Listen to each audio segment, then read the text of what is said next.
Good morning, everyone. Welcome to my YouTube channel.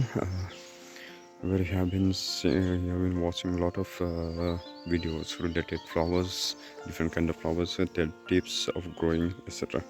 Now today is a separate video about Ornithogalum. It will be a very short video, as I will be doing a section of what do we use or how can we use this cut flowers.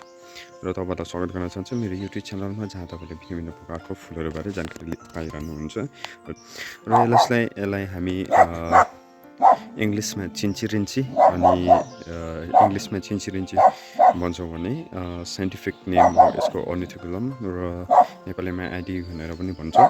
र यो जुन चाहिँ अर्निथोगुलम या चिन्चिरिन्ची या AD फुल छ, यो एकदमै cut फ्लावरको लागि जानिने गर्छ। यसमा येल्लो कलर पनि आउँछ, तर येल्लो कलर अहिलेसम्म भने यो हाम्रो भ्यालीमा देखा परेको छैन। मैले योपालि कोसिस गरेको थिएँ येल्लो ल्याउन, तर अनफर्चुनेटली येल्लो भनेर मगाएको वाइट नै आयो।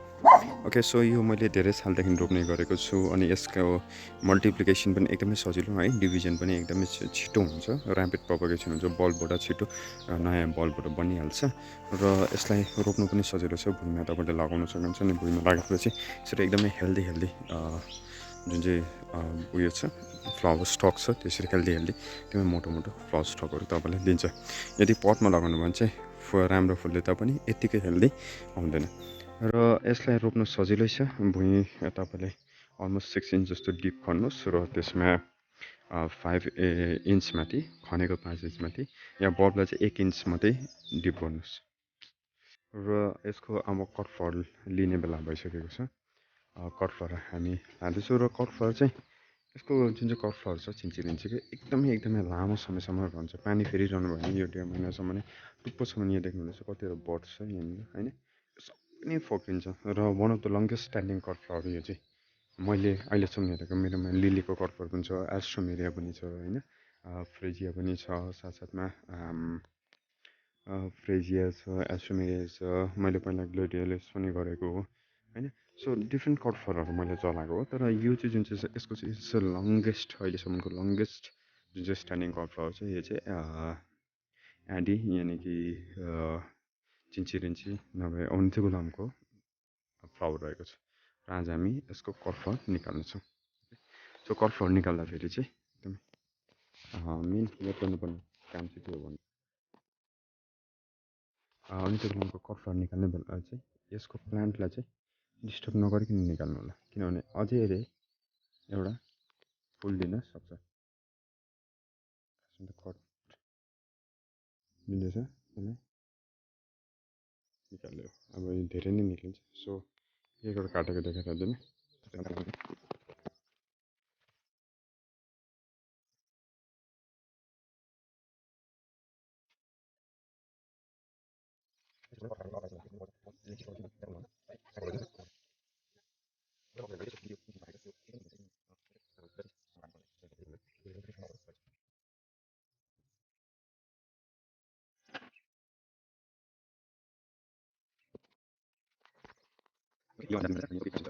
मैले कट फ्लावर जति सबै काटिसकेँ, एन्ड धेरै नै निक्ल्यो। मैले एक्सपेक्ट गरेको भन्दा अझै पनि धेरै नै बाँकी नै छ, फ्लावर सुट बाँकी नै छ। सो नेक्स्ट ब्याचमा निक्लिन्छ। फर्स्ट ब्याचमा यतिको एकदमै राम्रो निक्लेको छ। र यसरी तपाईँहरूले कट फ्लावर पनि बिक्री गर्नु सक्नुहुन्छ, अनि सजिलै रोप्नु सक्नुहुन्छ। यसलाई पटमा पनि रोप्न सक्नुहुन्छ, पटमा पानीले भेटेन भने झन् लङ लास्टिङ जान्छ। र यसरी भुइँमा पनि तपाईँले रोप्न सक्नुहुन्छ, साथसाथमा कट फ्लावर पनि बिक्री गर्नु सक्नुहुन्छ। राम्रो भ्यालु छ। त्यसैले गर्दाखेरि एडी चाहिँ एउटा जो पनि हाउस गार्डन प्रेमीहरू हुनुहुन्छ, जसले ज्यादा समय दिनु पाउँदैन गार्डनलाई, त्यो उसको लागि एकदमै यो राम्रो रिप्लेसमेन्ट हो, किनभने यसले लामो समयसम्म फुल पनि फुलिरहन्छ। प्लस यसले तपाईँले ज्यादा मात्रामा लाउनु भने यसले कट फ्लावर पनि दिनसक्छ। So nice. के काउन्ट गरौँ है त ल, एउटा 2